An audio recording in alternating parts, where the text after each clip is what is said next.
अस्सलाम वालेकुम। मेरा नाम डॉक्टर नवेदा अली है और मैं लियाकत नेशनल हॉस्पिटल के ऑन्कोलॉजी डिपार्टमेंट में रिसर्च ऑफिसर हूँ। जैसा कि हम सब जानते हैं और अक्टूबर का महीना पूरी दुनिया में ब्रेस्ट कैंसर के हवाले से आगाही फराहम करने के तौर पर मनाया जाता है। कम लोग ये बात जानते हैं कि ब्रेस्ट कैंसर का शुमार उन चंद कैंसर्स में होता है जो काबिल इलाज हैं। पाकिस्तान में अनफॉर्चुनेटली ब्रेस्ट कैंसर की शरह दीगर एशियन ममालिक के मुकाबले में सबसे ज़्यादा है।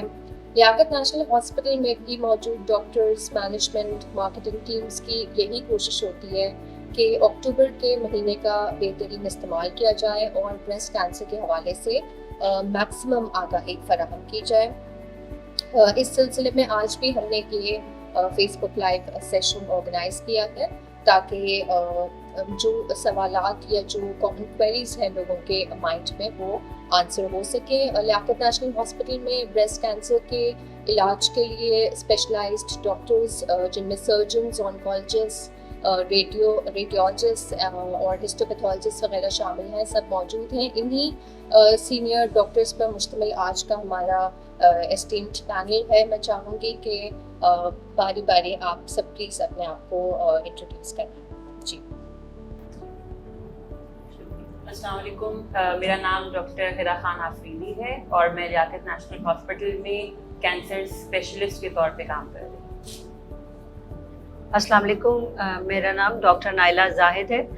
मैं लियाकत नेशनल हॉस्पिटल में हेड ऑफ ऑन्कोलॉजी डिपार्टमेंट हूँ और यहाँ पे मैं सारे कैंसर्स, ख़ास तौर पे ब्रेस्ट कैंसर के मरीज़ों का इलाज करती हूँ। अस्सलाम वालेकुम। मैं डॉक्टर रुफीना सुमरो हूँ। मैं यहाँ पे लियाकत नेशनल अस्पताल में 30 साल से dedicated breast clinic as a surgeon के तौर पे काम कर रही हूँ। अस्सलाम वालेकुम। मेरा नाम डॉक्टर सदफ नासिर है। मैं लियाकत नेशनल हॉस्पिटल में एज ए रेडियोलॉजिस्ट काम करती हूँ। अस्सलाम वालेकुम। मेरा नाम डॉक्टर राबिया नियाज़ है। मैं लियाकत नेशनल हॉस्पिटल में एज अ ब्रेस्ट सर्जन का काम कर रही हूँ। और आप सबको मैं वेलकम करना चाहूँगी। कुछ सवालात हम करते हैं, आगाज़ करते हैं। डॉक्टर नाइला, मेरा पहला सवाल आपसे होगा कि कौन सी ऐसी ख़वातीन हैं जिनको ज़्यादा ख़तरा है ब्रेस्ट कैंसर के होने का? ब्रेस्ट कैंसर एक ऐसी बीमारी है जिसका ख़तरा उम्र के साथ बढ़ता है। जैसे जैसे उम्र बढ़ती है ब्रेस्ट कैंसर का ख़तरा बढ़ता जाता है। तो 40 साल से ऊपर की तमाम ख़वातीन में ब्रेस्ट कैंसर का ख़तरा आम ख़वातीन के मुकाबले में ज़्यादा है। इसी तरह वो ख़वातीन जिनकी फैमिली में किसी और को, जैसे कि उनकी वालदा को, उनकी बहन को, जो कि जिनको हम फर्स्ट डिग्री रिलेटिव्स कहते हैं, उनमें ब्रेस्ट कैंसर हुआ हो, फिर उनके सेकेंड डिग्री रिलेटिव्स जैसे कि खाला हैं, फूफी हैं, या एक से ज़्यादा कज़न्स हैं, या किसी मर्द को ब्रेस्ट कैंसर जिनकी फैमिली में हुआ हो, या एक ऐसी फैमिली जिसमें किसी को दोनों साइडों पे ब्रेस्ट कैंसर हुए हों, या अगर किसी को एक दफ़ा ओवेरियन कैंसर हुआ हो और बाद में ब्रेस्ट कैंसर भी हुआ हो, ऐसी ख़वातीन के रिश्तेदारों में ब्रेस्ट कैंसर का ख़तरा ज़्यादा होता है। इसी तरह वो ख़वातीन जिन्होंने ओरल कॉन्ट्रासेप्टिव्स का इस्तेमाल बहुत लंबे अरसे तक किया हो, जैसे कि 4-5 साल से ज़्यादा अरसे तक वो इस्तेमाल करती रही हूँ, उनमें भी ब्रेस्ट कैंसर का ख़तरा बहुत ज़्यादा होता है। वो ख़वातीन जिनके यहाँ कभी औलाद नहीं हुई या देर से औलाद, यानी 30 साल से ज़्यादा उम्र के बाद औलाद पैदा हुई, उनमें भी ब्रेस्ट कैंसर का ख़तरा ज़्यादा होता है। ठीक है डॉक्टर रुफीना, इसी हवाले से मैं पूछना चाहूँगी कि ब्रेस्ट कैंसर जो सबसे पहले नमूदार होता है किसी गुठली की सूरत में होता है, और इसी सवाल का अगला हिस्सा ये भी है कि क्या कभी ब्रेस्ट में कोई जख्म या चोट लग जाए तो इससे भी ब्रेस्ट कैंसर हो सकता है? नहीं, चोट लगने से ब्रेस्ट कैंसर तो नहीं होता, लेकिन चोट आपको तवज्जो दिलाता है कि आप अपने ब्रेस्ट का एग्जामिनेशन करो, क्योंकि इब्तदाई मराइल में इसमें कोई तकलीफ नहीं होती है। ये चीज़ सही है कि मेजॉरिटी मरीज़ों को कैंसर जो है गुठली की शक्ल में नमूदार होता है, लेकिन ब्रेस्ट लंप या गुठली is not the only sign के जो का प्रेजेंटेशन हो। छोटी छोटी और अलामत जो है, एक ब्रेस्ट की साइज़ दोनों के बीच में फ़र्क है, दोनों निपल एक लेवल पे नहीं है, निपल जो पहले नॉर्मल थी अंदर की तरफ चली जाए, कहीं खाल अंदर धस रही है, या हम जैसे खाल में ऐसे छिलके की तरह से जैसे ऑरेंज पील अपीयरेंस करते हैं वो हो जाए, तो या निपल से कोई रैश है जो कि ठीक नहीं हो रहा है, specially in a non lactating woman, या ब्लड स्टेन डिस्चार्ज है, یہ ساری علامات ہو سکتی ہیں. تو کیونکہ درد نہیں ہوتا اس وجہ سے ہم توجہ اپنے آپ کو نہیں دیکھتے ہیں. تو آئی تھنک اس پروگرام کی آگئی سے یہی ہے کہ یہ چھوٹے چھوٹے علامات ہیں, اپنے آپ کو دیکھیں, اور اگر کوئی بھی چیز نظر آئے تو فوراً ڈاکٹر سے رجوع کریں. بالکل بالکل. ڈاکٹر ہیرا, آپ سے میں مخاطب ہوں. جیسے ہم ورلڈ وائڈ بھی دیکھ رہے ہیں, بریسٹ کینسر کی جتنی بھی اویئرنیس کیمپینز بھی ہیں ان میں بھی ڈیٹیکشن کے بارے میں بہت اسٹریس دیا جاتا ہے. ارلی ڈائگنوسس کے بارے میں, ارلی ڈائگنوسس پہلے تو کیسے ممکن ہے, اور دوسرا یہ اتنا ضروری کیوں ہے؟ تو دیکھیں, جیسے آپ نے کہا کہ ہم اویئرنیس پھیلا ہی اسی لیے رہے ہیں کہ ہم اس بیماری کو جلد اس کی ہم تشخیص کر سکیں. کسی بھی کینسر کی ہمارے پاس 4 سٹیجز ہوتی ہیں. سٹیج 1 کا مطلب ہے کہ وہ بیماری بہت چھوٹا اس کا سائز ہے, تبھی تشخیص کر لی گئی ہے. تو جتنی جلدی تشخیص ہوتی ہے اتنا کم علاج کی ضرورت پڑتی ہے اور فائدے کے چانسز اتنے زیادہ ہوتے ہیں. یعنی اگر میں ان شارٹ آپ کو کہوں تو ہم فائدے کے چانس جو ہیں وہ سروائیول بیسس پہ دیکھتے ہیں آنکالوجی میں. تو اگر کسی کا سٹیج 1 میں تشخیص ہو چکی ہے تو وہ تقریباً 90 سے 95% فائدے کے چانسز ہیں. اسی طریقے سے سٹیج 2 میں وہ کم ہو کے 70% رہ جاتا ہے. سٹیج 4 یعنی کہ اگر بیماری پھیل گئی ہے تو وہ فائدے کے چانس تقریباً 20 سے 25% رہ جاتا ہے. اب یہ تشخیص جلد کرنا ممکن کیسے ہے؟ اس میں ہمارے پاس 3 سٹیپس ہیں. سب سے پہلے تو ہمیں اپنا خیال خود کرنا ہے, یعنی کہ ہمیں ہماری اپنی باڈی اویئرنیس ہونی چاہیے. ہر خاتون کو اپنا ہر مہینے معائنہ کرنا چاہیے, جس کے لیے ہم ان خواتین کو جن کو ماہواری ہوتی ہے ہم کہتے ہیں کہ وہ اپنے ماہواری کے 4تھے یا 7ویں دن کریں, تاکہ they don't feel any pain at that time. تو اور جو خواتین ہیں جن کے ایام مکمل ہو چکے ہیں وہ مہینے کا کوئی 1 دن بنائیں, تاکہ آپ کو اپنے بریسٹ کی ساخت کے بارے میں پتہ ہو, اور کوئی ایسی چینج ہوتی ہے تو آپ اس کو جلدی نوٹیفائی کر سکیں. دوسرا سٹیپ ہے کلینکل بریسٹ ایگزامینیشن, یعنی کہ آپ اپنے چاہے گائنیکالوجسٹ ہیں, فزیشین ہیں, بریسٹ سرجن ہیں, ان سے سال میں 1 دفعہ اپنا معائنہ ضرور کروائیں. اور جو تیسرا سٹیپ ہے بہت مین سٹیپ ہے, کیونکہ اس میں جو ہے ہم تشخیص بہت زیادہ جلدی کر سکتے ہیں, وہ ہے میموگرام. ایک خاص قسم کا ایکس رے ہے جس کے بارے میں ڈاکٹر صدف بتائیں گی ہمیں. اور کہا یہ جاتا ہے کہ وہ خواتین جن کی فیملی میں ہسٹری نہیں ہے یا ان کو خود کوئی ریڈیشن وغیرہ نہیں ملی ہے, یعنی ان کے کوئی ایز سچ رسک فیکٹرز نہیں ہے جس کی وجہ سے وہ ہائی رسک ہو بریسٹ کینسر کے لیے, تو وہ میموگرام 40 سال کی عمر سے کروانا شروع کر دیں. اور وہ خواتین جن کی فیملی میں ڈائگنوزڈ ہے کہ برکا جین میوٹیشن ہے یا ان کے کوئی اور ہائی رسک فیکٹرز ہیں, تو ان کو پھر ہم 25 سال کی ایج سے اپنے یہ ٹیسٹ کروانے کا مشورہ دیتے ہیں.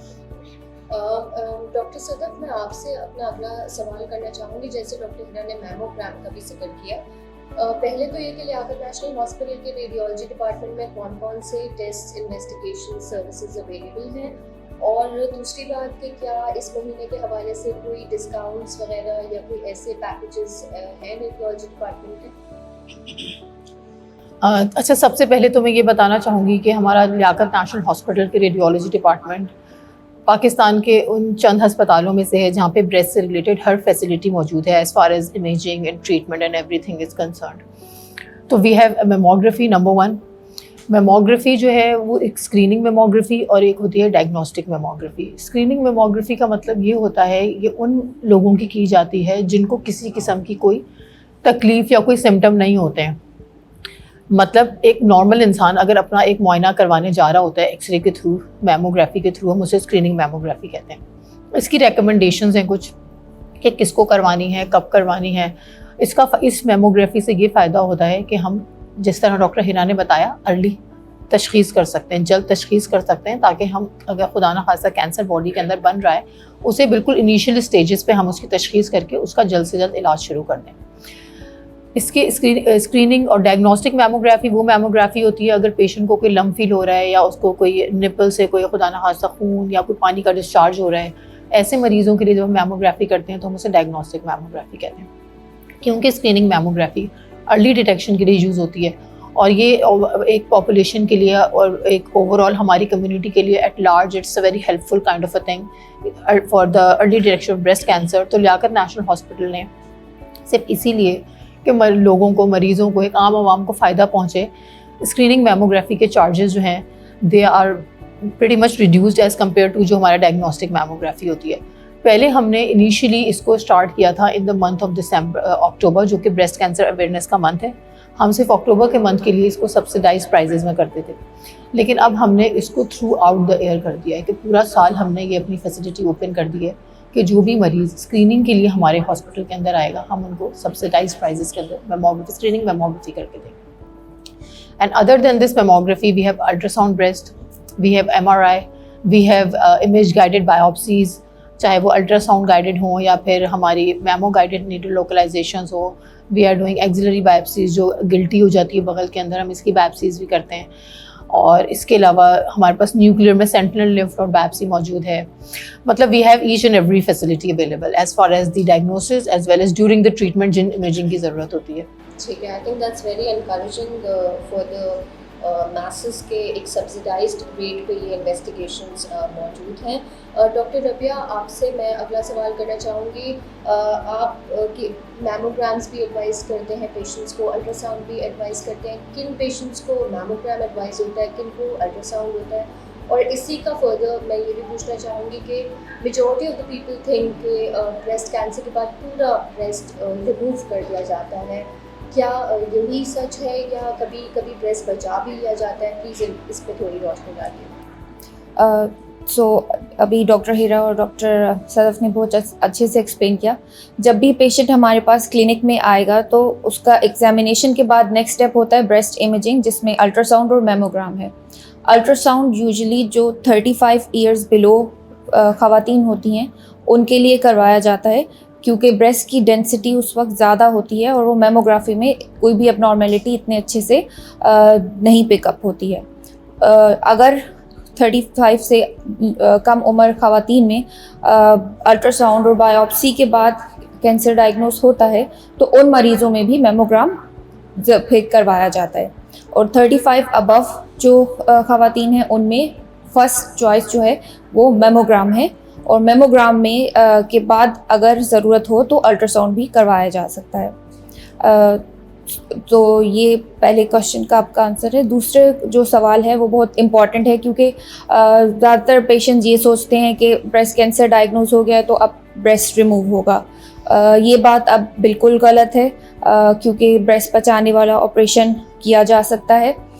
ہاں, کچھ کیسز ایسے ہوتے ہیں جیسے کہ ایک انفلیمیٹری بریسٹ کینسر ہے جس میں جلد میں ورم ہوتا ہے, اور دوسرا ہے کہ breast multi centric breast cancer جس میں کہ جو بریسٹ کینسر ہے وہ پورے بریسٹ میں پھیلا ہوا ہو. ان دو کیسز میں میسٹیکٹمی یا پورا بریسٹ ریموو کرنے والا آپریشن لازمی ہوتا ہے. لیکن ان مریضوں میں بھی علاج مکمل ہونے کے بعد بریسٹ ریکنسٹرکشن جو پلاسٹک سرجنز کرتے ہیں وہ کی جا سکتی ہے. اور جو دوسرا آپریشن ہے جو بریسٹ بچانے والا آپریشن ہے وہ ہر مریض جس کا ٹیومر ہم اچھے سے جڑ کے ساتھ پورا ریموو کر سکیں ان سب میں ہم بریسٹ کنزرویشن کر سکتے ہیں. اور اگر گٹھلی کا سائز بڑا ہے اس کیس میں بھی ہم پہلے جو دوائیوں سے علاج جس کو کیموتھراپی کہا جاتا ہے وہ کرنے کے بعد ہم اس کا سائز کم کر کے بریسٹ بچانے والا آپریشن کر سکتے ہیں. تو یہ جو مسکنسیپشن ہے کہ بریسٹ اگر کینسر ہے تو بریسٹ پورا ریموو ہوگا, that is no longer true. Breast بچانے والا آپریشن بھی پاسبل ہے. Thank you. یعنی کنزرویشن بھی بریسٹ کی پاسبل ہے depending on the patient. Doctor Naila, آپ کی طرف آؤں گی. پیشنٹ جیسے ہاسپٹل میں آتے ہیں تو کیا سرجنز اور آنکولوجسٹ آپس میں کوآرڈینیشن کرتے ہیں؟ کوئی آپ لوگوں کے ٹیومر بورڈس ہوتے ہیں اس حوالے سے؟ جی, ہمارا یہاں کا سسٹم لیاقت نیشنل ہاسپٹل میں بہت اچھا بنا ہوا ہے کہ جو بھی پیشنٹ جب ایک گٹھلی کے ساتھ آتا ہے پہلے اس کی بایوپسی ہوتی ہے جس کے لیے وہ ہمارے سرجری میں جو بریسٹ کلینک ہے وہاں جاتا ہے, اس کی بایوپسی ہوتی ہے. اس میں اس کی جب ڈائگنوسس ہو جاتا ہے اور ضروری سارے ٹیسٹ ہو جاتے ہیں, اگلا اسٹیپ ہوتا ہے اسٹیجنگ کا کہ پتہ چلے کہ کون سی اسٹیج کا ٹیومر ہے. چوتھی اسٹیج کا ٹیومر پورے جسم میں پھیلا ہوا ہوتا ہے. اس سے پہلے کی جتنی اسٹیجز ہیں ان سب میں ایک اہم پارٹ علاج کا آپریشن ہوتا ہے, لیکن کچھ مریضوں میں پہلے کیموتھراپی کی دینے کی ضرورت ہوتی ہے. ان چیزوں کے لیے ہماری ایک کمبائنڈ میٹنگ ہوتی ہے جس میں کہ سرجن اور آنکولوجسٹ ساتھ بیٹھ کے کیسز کو ڈسکس کرتے ہیں, اور ہم یہ اس طرح کی میٹنگ ہر ہفتے کرتے ہیں جس میں ہم سارے کیسز ڈسکس کر کے اور فیصلہ کرتے ہیں کہ کن کی ڈائریکٹ آپریشن ہو جائے, کن کو پہلے کیموتھراپی ملے اس کے بعد آپریشن ہو.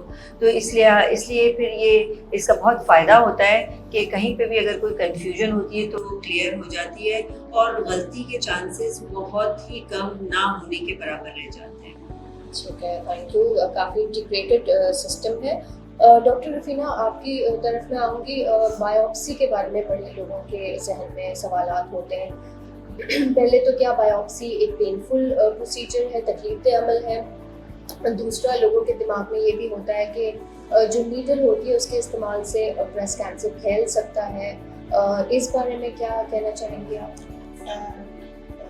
بایوپسی جو ہے اس کا مطلب ہے کوئی بھی جسم سے ٹکڑا حصہ نکال کے آپ لیبارٹری بھیجیں. جو ہم جنرلی کرتے ہیں دو قسم کی ہوتی ہے, ایک میں جیسے عام جو ہم انٹرامسکولر انجیکشن لگاتے ہیں وہ ہوتی ہے, ایک میں ہم لوکل اینستھیزیا دیں گے. اسپیشل نیڈل ہے جس میں ایک چھوٹا چنک آف ٹشو آ جاتا ہے. آج کل ہم وہ زیادہ کرتے ہیں کیونکہ آج کل ٹریٹمنٹ اتنی چینج ہو گئی ہے کہ آپ کو ایگزیکٹ ڈائگنوسس ہونا بہت ضروری ہے کہ یہ لائننگ کے اندر والی گٹھلی ہے یا پھیلنے والی ہے, کیا ٹائپ ہے, کون سے مارکرز ہیں, کس دواؤں سے فائدہ ہوگا. اگر ہم پہلے کیمو دینے کا فیصلہ کرتے ہیں, جب ٹیومر ٹوٹل میلٹ آؤٹ ہو جاتا ہے, بعد میں ہمارے ڈیسیشنز نہیں ہوتے, بلکہ ہماری ڈیسیشن میکنگ ہی کہ کس کو پہلے کیمو ملنی چاہیے, کیا دوائی, جب تک پوری کمپلیٹ انفارمیشن ہمارے سامنے نہ ہو ہم صحیح قسم کا ڈیسیشن نہیں لے سکتے. ہم جب بھی اپنی میٹنگ میں جاتے ہیں, جیسے ڈاکٹر نائلہ نے کہا, ہم سارا پیشنٹ پریپیئر کر کے اسی کی بیسس پہ ڈیسائیڈ کرتے ہیں کہ کس کو آپریٹ کریں, کس کو نہیں کریں, کس کو پہلے کیمو دیں. تو یہ انفارمیشن بہت وائٹل ہے.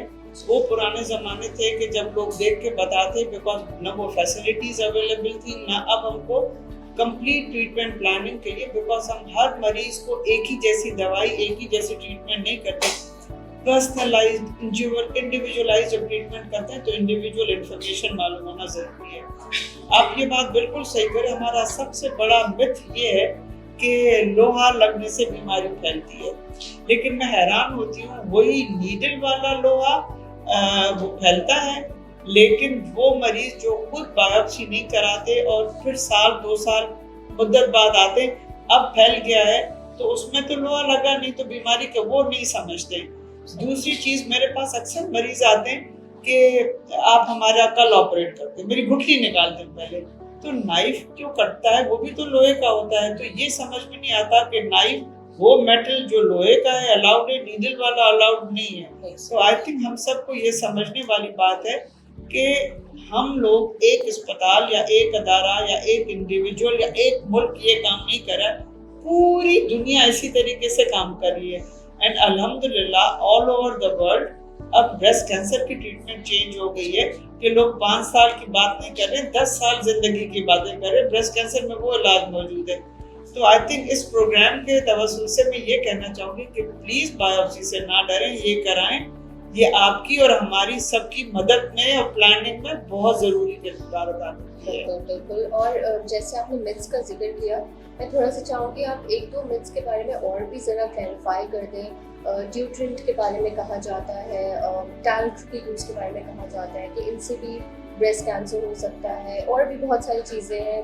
کیا کہنا چاہیں گے؟ بالکل صحیح کہہ رہی ہو. اتنے متس ہیں کہ لاسٹ ٹائم آئی تھنک 2-3 سال پہلے ہم نے ذکر کیا تھا اور مجھے بولا گیا تھا, جو میں ڈھونڈتی گئی تو 26 پہ آ کے میں رک گئی کہ اور میں کتنے رکوں. تو دیر آر انلمیٹڈ متس, لیکن متس آر متس. لوگ یہ کہتے ہیں کہ ڈیوڈرنٹ لگاؤ, کلرڈ انڈر گارمنٹ سے یہ ہوتا ہے, مریضوں کے ساتھ کینسر مریضوں کے ساتھ کھانا نہیں کھائیں, اور اتنی ساری چیزیں ہیں جو کہ ہمارے کو یہ لگتا ہے کہ وہ مریضوں کو گمراہ کر دیتی ہے چیزوں سے. لیکن ہمیں اگر کوئی ذہن میں سوال آتا بھی ہے تو ہمیں چاہیے کہ بجائے اس کے کہ ہم اس میں چھپ کے بیٹھے رہیں, آپ اپنے ڈاکٹر سے ڈسکس کریں تاکہ اگر کوئی بھی فیکٹس ہیں وہ آپ کو اس کو کلیئر کر دیں. ख़ास तौर से कौन सा खाना खाएं, हाँ कीमोथेरेपी में क्या एहतियात है, ऑन्कोलॉजी सब बताता है कि क्या चीज़ अलाउड है नहीं है, लेकिन बजाय इसके कि हम अपने आप पे वो चीज़ मुसलत करके अपने आप को ट्रीटमेंट से दूर कर दें, इससे बेहतर है अपने डॉक्टर से केयर करें। करेक्ट नॉलेज भी बिल्कुल होनी चाहिए। डॉक्टर हीरा, आपसे मैं पूछना चाहूँगी कि एक जनरल कॉन्सेप्ट है कि कैंसर, स्पेसिफिकली ब्रेस्ट कैंसर जब डायग्नोज हो जाता है तो खुदा न खास्ता ज़िंदगी बिल्कुल ख़त्म उसके बाद हो जाती है, फैमिली भी बहुत डिस्टर्ब रहती है। अगर आपसे एक सिंप्लीफाइड वर्जन पूछा जाए, डायग्नोसिस के बाद मरीज़ किन किन मराहल से गुजरता है, कौन से स्टेप्स होते हैं? बायोप्सी में तो हमें तशख़ीस होती है कि ब्रेस्ट कैंसर है। उसके बाद हम बायोप्सी में कुछ और टेस्ट लगवाते हैं। मैं इसलिए भी क्लैरिफाई कर रही हूँ क्योंकि जब हमारे पास बायोप्सी रिपोर्ट आती है तो पेशेंट चाहते हैं कि हम बहुत जल्द जो है या हम सर्जरी के लिए भेज दें या हम कीमोथेरेपी स्टार्ट कर दें, तो हमें कुछ जो है वो आपका डेटा दरकार होता है जिसमें हमें उसकी टाइप पता चले, क्योंकि ब्रेस्ट कैंसर 3 किस्म के हैं और तीनों का इलाज थोड़ा सा, क्योंकि जैसे डॉक्टर रफीना ने कहा, पर्सनलाइज्ड हो चुका है, तो हमें उसके मुताबिक अपने फैसले करने होते हैं। ये देखने के लिए कि बीमारी सिर्फ लोकलाइज्ड है, ब्रेस्ट पे फैली भी तो नहीं है, हमें सीटी स्कैन, बोन स्कैन करवाना होता है और उसके बाद आपकी टाइप के मुताबिक, आपकी स्टेज के मुताबिक हम पेशेंट का ट्रीटमेंट स्टार्ट करते हैं। अच्छा, वो पेशेंट्स जिनका इलाज हम कीमोथेरेपी से स्टार्ट करते हैं उसमें क्योंकि ये एक ऐसी दवाइयाँ हैं जो जिस्म के हर हिस्से पे असर कर रही होती हैं, तो बालों का गिरना, फटीग और इन्फेक्शन से बहुत में होने के चांसेस होते हैं। तो ये सारी चीज़ें पेशेंट के साथ हो सकती हैं, ज़रूरी नहीं है कि ये हो, और हम इसके साथ सपोर्टिव मेडिसिन भी इनको दे रहे होते हैं। जहाँ तक बात है डिप्रेशन का, हम देखते हैं कि जब तक हमने ये चीज़ें एक्सप्लेन नहीं की होती हैं, पेशेंट जो है वो बहुत ज़्यादा जो है एंशियस होते हैं। इसलिए अब हमारे पास, क्योंकि लियाकत नेशनल में साइकोलॉजिस्ट भी मौजूद हैं, साइकेट्रिस्ट मौजूद है, तो हम उनके साथ भी जो है उनके पास रेफर करते हैं। तो देखिए, ये एक कोऑर्डिनेटेड ट्रीटमेंट चलती है जिसमें सर्जन, ऑन्कोलॉजिस्ट, साइकोलॉजिस्ट, हम सब मिलके इलाज आपको कर रहे हैं। बिल्कुल। डॉक्टर सदफ, क्विकली आपकी तरफ आना चाहूँगी। मेमोग्राफी क्या तकलीफदेह है, पेनफुल टेस्ट है? ये भी एक मिथ की ही कहूँगी मैं इसको कि मेमोग्राफी पेनफुल प्रोसीजर है। हम जो है जब मेमोग्राफी का प्रोसीजर कर रहे होते हैं, 2 प्लेट्स होती हैं मेमोग्राम की, जिसके बीच में हम ब्रेस्ट को ना कॉम्प्रेस कर देते हैं, हमने दबा देते हैं। उसमें होता ये कि डिस्कम्फर्ट वाली फीलिंग कह सकते हैं आप, एक थोड़ा सा प्रेशर फील होता है। ज़ाहिर है आप किसी भी अपने हाथ को भी दबाएंगे तो थोड़ा सा प्रेशर तो फील होगा ना। अब वो डिस्कम्फर्ट का जो लेवल होता है वो हर मरीज़ में वेरी करता है। किसी को तो बिल्कुल भी डिस्कम्फर्ट महसूस नहीं होता, किसी मरीज़ को होता है, लेकिन वो भी चंद सेकंड्स के लिए होता है। जितनी देर कंप्रेशन रहता है, एक्सरे का एक्सपोजर होता है, वो ऑटोमेटिकली प्लेट हट जाती है। तो वो फ्यू सेकंड्स के लिए एक डिस्कम्फर्ट है, हम उसको पेन का नाम नहीं दे सकते। It's actually not pain. That's good to know. Doctor Rabia, आपसे मैं पूछना चाहूँगी कि प्रेगनेंसी के दौरान किसी खातून को अगर ब्रेस्ट में गुठली लंप महसूस होता है, क्या उसे वेट करना चाहिए, क्या करना चाहिए उसे? सो हम मिथ्स की बात कर रहे हैं, तो इस हवाले से 2 मिथ्स का क्लियर होना बहुत ज़रूरी है। पहला ये कि प्रेगनेंसी में ब्रेस्ट कैंसर नहीं हो सकता है, या अगर ब्रेस्ट फीडिंग के दौरान कोई गुठली होती है तो वो दूध की गुठली होती है और उसको चेक कराने की ज़रूरत नहीं है। और दूसरा ये कि प्रेगनेंसी के दौरान अगर खुदा न खास्ता ब्रेस्ट कैंसर हो जाता है तो उसका इलाज मुमकिन नहीं है। अगर आपको प्रेगनेंसी के दौरान कोई भी गुठली महसूस हो तो उसको फ़ौरन चेक करवाना बहुत ज़रूरी है। आप किसी भी क्लिनिशियन के पास जाएं, गायनोकॉल अपने ऑब्स्टेट्रिशियन को दिखाएं या ब्रेस्ट सर्जन को दिखाएं, लेकिन उसकी एवेलुएशन करवाना बहुत ज़रूरी है, जिसमें एक क्लिनिकल एग्जामिनेशन है एंड उसके बाद अल्ट्रासाउंड है। तो ये सोच के कि ब्रेस्ट कैंसर नहीं हो सकता है, उसको अगर आप इग्नोर कर देंगे तो उसकी इन 9 मंथ्स में जो स्टेज है वो एडवांस हो जाएगी। और जैसे डॉक्टर हिरा ने बताया कि जब स्टेज एडवांस हो जाती है तो क्योर रेट भी कम हो जाता है। और दूसरी चीज़ ये कि ब्रेस्ट कैंसर का इलाज प्रेगनेंसी में नहीं हो सकता है, तो ये भी बिल्कुल एक गलत मिथ है, क्योंकि प्रेगनेंसी के दौरान कुछ ऐसे ट्रीटमेंट हैं जैसे कि शुआएं देना और कुछ स्पेशल ट्रीटमेंट हैं जो टारगेटेड ट्रीटमेंट्स हैं या हार्मोनल ट्रीटमेंट हैं, ये नहीं दी जा सकती हैं। लेकिन कीमोथेरेपी और ऑपरेशन दोनों फर्स्ट ट्राइमेस्टर के बाद प्रेगनेंसी में किया जा सकता है। नहीं करना चाहिए। डॉक्टर नायला, आपसे मैं पूछूंगी कि ब्रेस्ट कैंसर के बाद ख़वातीन के बच्चा पैदा करने की सलाहियत किस हद तक मुतासिर होती है? जो डिपेंड करता है कि किस उम्र के हिस्से में औरत है।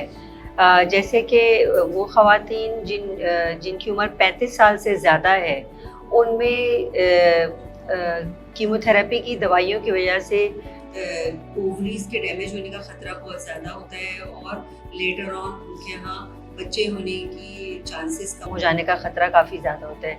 लेकिन 35 साल से कम उम्र की ख़वातीन में, ज़्यादातर ख़वातीन में फर्टिलिटी इफ़ेक्ट नहीं होती है और इलाज कंप्लीट होने के बाद उनके यहाँ बच्चे हो सकते हैं। लेकिन बात यह है कि हमारा अब ब्रेस्ट कैंसर का इलाज बहुत लंबा है। जो हार्मोन पॉजिटिव ख़वातीन हैं उन्हें हम हार्मोनल ट्रीटमेंट 5 साल और बाद में हम इवन 10 साल दे रहे होते हैं। तो इसलिए और जितने अरसे तक ट्रीटमेंट चल रहा है उस दौरान में प्रेगनेंसी करने का हम लोग उन्हें मना करते हैं कि प्रेगनेंसी ना करें, क्योंकि फिर उन दवाइयों की वजह से प्रेगनेंसी यानी बच्चे पे इफ़ेक्ट आ सकता है। तो ये चीज़ों को फिर हमें मरीज़ के साथ बैठ के डिस्कस करना पड़ता है कि कितना सख्त ज़रूरी है कि इलाज को रोका जाए और उन्हें प्रेगनेंसी करने की इजाज़त दी जाए। Thank you doctor. इस काबिलों पे, लेकिन ये मतलब हरगिज़ नहीं है कि जिनको कैंसर ट्रीटमेंट हो चुकी वो बच्चा पैदा नहीं कर सकते। वो पैदा कर सकते हैं, उनमें सलाहियत होती है, लेकिन हम कहते हैं कि कम से कम 2 साल तो दवाई ले लें अगर जिनको टैबलेट पे डालें, लेकिन नीड और उसको देखते हुए फिर फैसला करते हैं। लेकिन औरत बच्चा पैदा कर सकती है और जो ब्रेस्ट अफेक्टेड है वो दूसरे ब्रेस्ट से फीड भी कर सकती है। डॉक्टर रुफीना, आप अपने क्लिनिक में पेशेंट्स देखती होंगी, क्या हर गुठली खतरनाक होती है, कैंसरस होती है, या कोई बेज़रर गुठलियाँ भी ब्रेस्ट में मौजूद हो सकती हैं? अगर हम 10 मरीज देख रहे हैं गुठली के साथ तो 9 जो है वो बेज़रर होती हैं, शायद एक कैंसर होती है। और लोग अक्सर डर के आते हैं कि मुझे गुठली हो गई है तो बस ये कैंसर की होगी। और ख़ास तौर से यंग बच्चियां जो हैं वो टीन्स एंड 20s में, उसमें एक गुठली होती है फाइब्रोएडिनोमा, जो कि बहुत कॉमन है। और हम फाइब्रोएडिनोमा को ये भी नहीं कहते कि उसको निकालो, उसको निकाला भी, लेकिन हाँ डॉक्टर को दिखाना ज़रूरी है, क्योंकि आजकल हम लोग यंगर एज में भी ब्रेस्ट कैंसर देख रहे हैं और 20s में भी देख रहे हैं। तो लेकिन जो भी गुठली होती है डॉक्टर से दिखा के चेक कर लें, ताकि डॉक्टर बताए, तशखीस करे कि ये खतरनाक गुठली है या बेज़रर है। तो गुठली होने का हरगिज़ ये मकसद नहीं कि ये कैंसर की गुठली है। एज वी सेड कि बहुत अगर आप औसतन देखो तो 10 में से 1 शायद कैंसर भी सकते हैं। यानी assumptions करने की बजाय डॉक्टर से राब्ता करना चाहिए। डॉक्टर हिरा, आपसे पूछना चाहूँगी, रिस्क फैक्टर्स की हमने बात की, सारी चीज़ों की बात की। आजकल बहुत लोग लाइफस्टाइल चेंजेस के बारे में कहते हैं कि ये करके हम कैंसर से, ब्रेस्ट कैंसर से भी बचा जा सकता है। Please shed some light. तो इस पे लाइफस्टाइल चेंज में सबसे पहले तो, क्योंकि हम वो कौम है जो खाने पीने के बहुत ज़्यादा शौकीन है, तो हमें डाइट में अपनी चेंजेस लेकर आनी होंगी। यानी कि हम जो है बहुत तली हुई अशिया यूज़ कर रहे होते हैं। हम जो अच्छा प्रोटीन है जैसे फ़िश वगैरह, उसको भी बहुत डीप फ्राई करके यूज़ करते हैं। तो मेरे ख़्याल से हमें जो छोटे छोटे स्टेप्स लेने हैं वो यही है कि आप खाएं, बिल्कुल खाएं। मीट प्रोडक्ट्स आपके लिए ख़तरनाक नहीं है, लेकिन उनको कुक करें तो आप स्टीम यूज़ कर सकते हैं। अब एयर फ्रायर्स मौजूद हैं, आप अपनी लाइफ में उनका इस्तेमाल ही करें। दूसरी चीज़ है वर्जिश। छोटे छोटे स्टेप्स लें, यानी कि आप रोज़ाना आधे घंटे की वॉक से स्टार्ट कर लें। अगर वो आपके लिए पॉसिबल नहीं है तो हफ्ते में 3 दिन आप अपने मुख्तस कर लें 1 घंटे की। आप उसमें जो भी एक्सरसाइज, जिम, वॉक करना चाहते हैं। जो स्मोकिंग या अल्कोहल है, इनसे इज्तनाब करें, क्योंकि स्मोकिंग तो it's a cause for every cancer, you name it. تو میرے خیال سے یہ کچھ اسٹیپس ہیں جو اگر ہم اپنے لائف اسٹائل میں لے کر آئیں گے تو ہم پریونشن کی طرف جا سکتے ہیں. کافی مے بی اس میں ایڈ یہ بھی کر سکتے ہیں کہ first pregnancy before the age of 35 ہو اور بریسٹ فیڈ کریں. ایسے یہ ساری چیزیں جو ہیں تو وہ ہیلپ فل میجرز ہیں. کافی موٹیویٹڈ. اور پرولونگ ہارمونل تھراپی بھی آپ نے ذکر کیا تھا. ایون لوگ مینوپاز کے دوران HRT فار ایئرز لیتے رہتے ہیں تو اس کو under supervision of a doctor لیتے ہیں. ڈاکٹر صدف اگلا سوال میں آپ سے پوچھنا چاہوں گی. I am sure that is a math مگر پھر بھی کیونکہ کویشچن بار بار میرے پاس آ رہا ہے, میموگرافی اٹ سیلف کیا کینسر کاز کر سکتا ہے کنسیڈرنگ کہ اس میں ریڈیشن ہوتی ہے؟ میموگرافی میں جو ریڈیشن کی ڈوز ہے نا, سمجھیں اگر آپ جو ایک روٹین چیسٹ ایکس رے کرواتے ہیں اس سے it's 10 times less than that amount of radiation. اس کے علاوہ ہم لوگ روٹین میں بھی ایک عام انسان جو ہے وہ ایک بیک گراؤنڈ ریڈیشن سے ایکسپوز ہو رہا ہے. ہر انسان ایک آپ کے انوائرمنٹ میں بھی ایک ریڈیشن ہے. اگر آپ وہ 6 months کی ریڈیشن لے لیں نا جو ہم بیک گراؤنڈ سے لے رہے ہیں, وہ equivalent to that 6 months of radiation ایک میموگرام کی ریڈیشن ہے جو کہ آپ نے سال میں ایک دفعہ کروانا ہے. تو اگر آپ اس پوائنٹ آف ویو سے اس کو دیکھیں تو یہ ریڈیشن اتنی زیادہ نہیں ہے جتنی آپ اپنے بیک گراؤنڈ سے اس کی ڈبل اماؤنٹ آف ریڈیشن لے رہے ہیں ان 1 year. تو اس اگر آپ اور اس کے اگر آپ اسکریننگ میموگرام کے بینیفٹس دیکھیں جس سے ارلی ڈیٹیکشن ہو رہی ہے, پیشنٹ کا آؤٹ کم بہتر ہو رہا ہے, اس کی جو ہے کینسر کی ارلی ڈیٹیکشن کی وجہ سے اس کا 5 year سروائیول ریٹ بڑھ رہا ہے, تو benefits are far far far more than that of that minimum amount of risk. Thank you doctor Naira. آپ سے میں پوچھنا چاہوں گی مینٹل ویل بینگ کے بارے میں بہت آج کل بات ہوتی ہے, اینڈ آئی ایم شیور کہ جو ڈائگنوزڈ پیشنٹس ہوتے ہیں وہ ایک بہت اسٹریس, انگزائٹی, ڈپریشن سے بھی گزر سکتے ہیں, جیسے ڈاکٹر ہیرا نے مینشن کیا سائیکالوجسٹ اور سائیکاٹرسٹ کے بارے میں. پلیز اس کے بارے میں کچھ بتائیے کہ اگر پیشنٹ ان چیزوں سے گزر رہا ہے تو اس کو کیا آفر کر سکتا ہے؟ ایکچولی بہت اچھا سوال ہے آپ کا, اور واقعی یہ ایک بہت بڑا ایک ٹراما ہوتا ہے جس سے پیشنٹ خود نہیں گزر رہا ہوتا, اس کی پوری فیملی گزر رہی ہوتی ہے. ایک تو یہ کینسر ورڈ ہی لوگوں کو ڈرا دینے کے لیے کافی ہے, پھر اس کے ساتھ یہ پتہ ہونا کہ آپ کی باڈی کی ڈسفگرمنٹ ہو جائے گی, پھر تیسرا یہ کہ آپ کو اتنی اسٹرانگ دوائیوں کا استعمال ہے, اور اس کے بعد آپ کا اس میں خرچے اتنے زیادہ ہیں, اور ایک عورت اپنے گھر کا محور ہوتی ہے جس کے اوپر پورا گھر چل رہا ہوتا ہے, اور ظاہر ہے اس میں اس کو بہت زیادہ ہیلپ کی ضرورت ہوتی ہے. خوش قسمتی سے ہمارا جو کلچر ہے اس میں ہمارا فیملی سپورٹ سسٹم بہت اچھا ہے, اور اس میں سارے لوگ فیملی والے بہت سپورٹ کرتے ہیں جو اس سے گزر رہا ہو. جو عورت اس مشکل سے گزر رہی ہوتی ہے اس کے ساتھ اس کا ہسبینڈ بھی بہت زیادہ ٹرامیٹائزڈ ہوتا ہے, ظاہر ہے, کیونکہ وہ اس کو ٹیک کیئر کر رہا ہوتا ہے اور وہ ساری چیزوں کو مینیج کر رہا ہوتا ہے. تو اس میں ایک ہمارے پاس اگر ایک اچھی کاؤنسلنگ ہو تو یہ بہت ہیلپ فل ہوتی ہے. لیاقت نیشنل ہاسپٹل میں ہم نے ایک بہت اچھا آنکالوجی سپورٹ سروس ڈپارٹمنٹ بنایا ہوا ہے جو کہ ون آف اے کائنڈ ہے. آئی تھنک پورے پاکستان کے لیے ون آف اے کائنڈ ہے. یہاں پہ ہمارے پاس کچھ بریسٹ کینسر سروائیورز بھی ہیں جو کہ اس طرح کی خواتین کی ہمت بڑھاتے ہیں, ان کو حوصلہ دلاتے ہیں ٹریٹمنٹ کے لحاظ سے. ٹریٹمنٹ کی وجہ سے جو اسکن میں چینجز آتی ہیں اس کو کس طرح مینیج کریں, جو لوگوں کے بال گر جاتے ہیں تو اس کے لیے کیا آپشنز موجود ہیں, وگز وغیرہ کے یا اسکارف کے, اس کے بارے میں بھی ان کو گائیڈ کر رہے ہوتے ہیں. آپریشن کے بعد جو ڈسفگرمنٹ ہوتی ہے اس سے کس طرح کوپ کریں. ڈفرینٹ ٹائپ آف پروستھیسس ہوتے ہیں بریسٹ کے لیے, سلیکون پروستھیسس بھی ہیں, فوم کے وہ بھی ہیں, فلرز ہیں جو بھی یوز کیے جا سکتے ہیں. تو ان ساری چیزوں سے ان کو بہت حوصلہ ملتا ہے. اور جو امپورٹنٹ ایک اور چیز جو ایک اہم رول ہے وہ ہے سائیکالوجسٹ کا, جیسے ڈاکٹر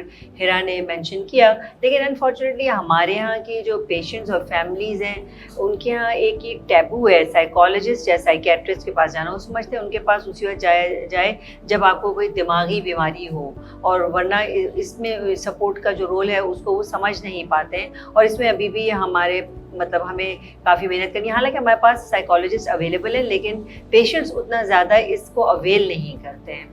ٹھیک ہے, بالکل. آنکالوجی سپورٹ سروسز بھی بالکل لیاقت نیشنل ہاسپٹل میں موجود ہیں. ڈاکٹر ہیرا آپ کی طرف میں بس quickly آنا چاہوں گی. the world is all about genetic testing nowadays. BRCA testing आपने कभी mention किया. Something you would want to say about it? तो ये BRCA जीन हम सब में मौजूद है, लेकिन जो जैसे ब्रेस्ट कैंसर या ओवरीज का कैंसर जिनको होता है, उसमें जो ये BRCA प्रोटीन है, जीन है, इसमें कुछ चेंजेस आ जाती हैं. तो अब हर पेशेंट के लिए ये इसलिए भी करवाया जाता है ताकि आपके फैमिली के रिस्क को भी हम क्वांटिफाई कर सकें. और अब हमारे पास ऐसी दवाइयाँ भी आ चुकी हैं जो हम जिससे टारगेट कर रहे होते हैं, यानी आपके इलाज के लिए का डिसीजन लेने के लिए भी बहुत ज़रूरी है. तो ये एक किस्म का खून का टेस्ट है. आपका खून का सैंपल भेजा जाता है ये देखने के लिए कि आपकी जो जीन है उसमें कोई वो वाली चेंजेस आई नहीं है जिसकी वजह से आप में ब्रेस्ट कैंसर और ओवरीज का कैंसर होने के चांसेस ज़्यादा हो.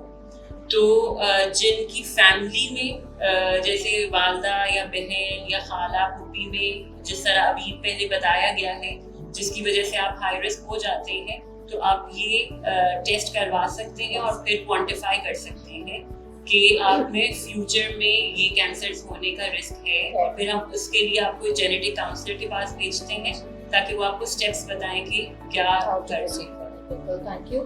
डॉक्टर रफीना, आपकी तरफ आना चाहूँगी. Star question of the program, और ख़वातीन अपना मुआयना खुद कैसे करें, सेल्फ एग्जामिनेशन कैसे करें? ये हर वेबसाइट पे हॉस्पिटल में, हमारे OPD में, मैमोग्राफी रूम में, हर जगह सेल्फ एग्जामिनेशन के हैंड आउट्स मौजूद हैं. लेकिन जस्ट सिंपली कि हम अपने आप को खुद देखते भी हैं और खुद अपने हाथ से अपना मुआयना खुद करते हैं. तो उसमें ज़रूरी है कि अपने आप को अनड्रेस करके आईने में देखें, और जो हमने जिन चेंजेस की बात की थी कि कोई गुठली नुमाया होना, खाल का अंदर दसना, दोनों ब्रेस्ट की साइज़ में फ़र्क है, निपल की हाइट अलग से, ऑरेंज पील अपीयरेंस है, ब्लड स्टेन डिस्चार्ज है, कोई ज़ख्म ठीक नहीं हो रहा है निपल पे, तो ये अलामात होते हैं. और इसमें हम मुख्तलिफ पोजीशंस में देखते हैं, हाथ नीचे करके, हाथ ऊपर करके, कमर पे रख के, आगे झुक के. जब हम आईने में अपने आप को देख लेते हैं तो फिर हम लेट जाते हैं सोफ़ा पे, पलंग पे, ज़मीन पे. जिस ब्रेस्ट को देखना है उसको नीचे हम कोई कुशन रख लेते हैं, हाथ ऊपर ले जाते हैं, लेफ़्ट ब्रेस्ट को राइट हैंड से देखते हैं, राइट ब्रेस्ट को लेफ़्ट हैंड से देखते हैं, और साइड टू साइड नहीं पकड़ते हैं, फ्लैट ऑफ द 3 फिंगर्स के साथ against the chest wall feel करते हैं. तब आपको सही से पता चलता है. आप कैसे भी करें, ब्रेस्ट को इस तरीके से करना चाहिए कि ब्रेस्ट का हर पार्ट एग्जामिन होना चाहिए, कोई रह न जाए. तो चाहे 4 हिस्सों में करके डिवाइड करें, एक एक को बाहर से अंदर की तरफ देखें, या पहले बाहर वाला हिस्सा देखें और क्लॉकवाइज चलते चलें अंदर की तरफ आएँ, सेंटर में भी देखें. और सबसे इम्पॉर्टेंट चीज़ ये है कि अंडर आर्म को भी चेक करें. बाज़ दफ़ा हमारी जो ब्रेस्ट की गुठली है वो बगल तक चली जाती है तो हमें वहाँ मिलता है, लेकिन अगर कोई गुठली मिलती है, मैं वापस वही रिपीट कर रही हूँ, या अंडर आर्म में कोई चीज़ मिलता है, उसका हरगिज़ ये मकसद नहीं है कि ये कैंसर है. अंडर आर्म में ग्लैंड्स वेरियस बीमारी, टीबी, किसी और वजह से भी हो सकता है, लेकिन ये अलामात नज़र आएँ तो प्लीज़ डॉक्टर को दिखाएं. और अगर जितना रेगुलरली एग्जामिन करेंगे उतना ही आप अपने जिस्म को ज़्यादा बेहतर तौर से पहचानेंगे, और उसमें फिर कोई चीज़ नज़र आती है तो आप ज़्यादा. ठीक है, थैंक यू. क्वेश्चंस तो बहुत सारे हैं, बट आई थिंक टाइम हमारे पास बहुत कम है. क्विकली बस डॉक्टर रबिया आपसे पूछना चाहूँगी, जैसे पहले भी डॉक्टर रफीना ने भी कहा कि ब्रेस्ट कैंसर के पेशेंट के साथ खाने पीने से कैंसर नहीं फैलता, बस इस बारे में अगर आप 1-2 लाइन्स कहना चाहें कि कंटेजियस. जी नवीरा, अभी जिस तरह हम मेंटल हेल्थ की बात कर रहे थे, तो इस मिसकॉन्सेप्शन की वजह से पेशेंट के लिए बहुत से सोशल प्रॉब्लम्स तो क्रिएट होते ही हैं, उसके अलावा उसकी जो मेंटल हेल्थ पे भी इफ़ेक्ट पड़ता है, डिप्रेशन में इजाफा होता है, क्योंकि लोग समझते हैं कि दिस इज़ अ कॉन्टेजियस, या एक इंसान से दूसरे इंसान को ट्रांसफ़र हो सकता है. कोई भी कैंसर एक इंसान से दूसरे इंसान को ट्रांसफ़र नहीं हो सकता है. कैंसर के कुछ रिस्क फैक्टर्स होते हैं, जिस तरह कि हमने बहुत डिटेल में पहले डिस्कस किए. उन रिस्क फैक्टर्स की होने की वजह से ब्रेस्ट कैंसर होने का चांस बढ़ जाता है. ब्रेस्ट कैंसर कॉन्टेजियस बिल्कुल नहीं होता है. जो इन्फेक्शंस होते हैं, जैसे हमने कोविड देखा, ये सब बीमारियां एक इंसान से दूसरे इंसान को फैल सकती हैं. Thank you. बस एक आखिरी सवाल मैं ले सकती हूँ डॉक्टर नायला, ये ज़रूरी है कि आपसे मैं पूछूं कि क्या ब्रेस्ट कैंसर मर्दों में भी हो सकता है, और अगर हो तो उन्हें भी यही सिमिलर स्टेप्स लेने चाहिए? जी बिल्कुल, मर्दों में भी ब्रेस्ट कैंसर हो सकता है, और अमूमन मर्दों में ब्रेस्ट कैंसर जो होता है वो जो BRCA जीन जो अभी हम बात कर रहे थे उससे रिलेटेड होता है, लेकिन उसके बगैर भी हो सकता है. तो इसलिए मर्दों में भी अगर जिल्द पे कोई खुश्की या रफनेस आने लग जाए, मुस्तकिल खारिश रहने लग जाए, या कोई गुठली महसूस होने लग जाए, या निप्पल की शेप में चेंज हो जाए, तो उसको नज़रअंदाज नहीं करना चाहिए, फ़ौरन डॉक्टर से रुजू करना चाहिए. और इसमें भी इलाज उसी तरह से होता है जैसे ख़वातीन में ब्रेस्ट कैंसर का इलाज होता है. बाज़ दफ़ा पहले कीमोथेरेपी देने की ज़रूरत पड़ जाती है, बाज़ दफ़ा डायरेक्ट ऑपरेशन हो सकता है, और उसके अलावा जो हार्मोनल ट्रीटमेंट हम इस्तेमाल करते हैं वो हम मर्दों में भी इस्तेमाल कर सकते हैं. जो टारगेटेड थेरेपीज़ हर्सेप्टिन वगैरह हम औरतों में इस्तेमाल करते हैं वो हम मर्दों में भी इस्तेमाल कर सकते हैं.